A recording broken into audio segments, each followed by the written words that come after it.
商研院副院长张黄珍过去曾任台南市环保局长，对于这次风灾清洁队员的辛苦与付出特别感同身受，深知每位环保英雄不分昼夜的清理，为的就是要尽速恢复市容。这次与全伟家携手合作，带来了世界冠军面包师傅吴子敬研发的擂茶罗雷面包，以及客家糙阿胖，温暖每位环保英雄的心跟胃。我们看到这一次的风灾过后整个环保局清洁队员都没有日夜，然后不分区域进行所有的救灾的活动跟废弃物的清理。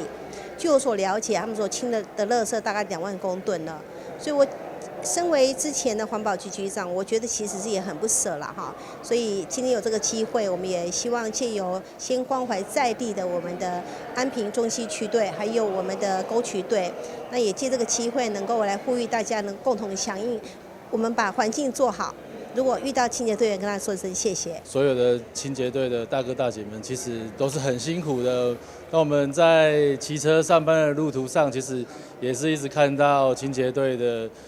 大哥大姐们一直在疲于奔命，然后车子一直开，然后一直往返。那也很开心可以接受到张副座的邀请，然后一起小小的心意，然后可以为应该是说。我们是安慰喂食的喂啦，对，喂食大家一下，让大家有更饱满的体力。环保局长许仁泽表示，清洁队在灾后第一时间即全力动员，迅速恢复市容，感谢学姐局长张黄珍与全伟家的支持。这不仅是物资补给，更是对前线人员最大的精神肯定。同仁在外面辛苦的工作，事实上我们也觉得很不舍啦。那有这么好的老板。愿意来这个犒赏我们的同仁，这也非常感谢。但是有一位更要感谢的是我们的前任局长，我们的张局长他其实跟这家也蛮有渊源的。他特别去找了一张20年前的照片嘛，我看了以后跟他现在长得差不多，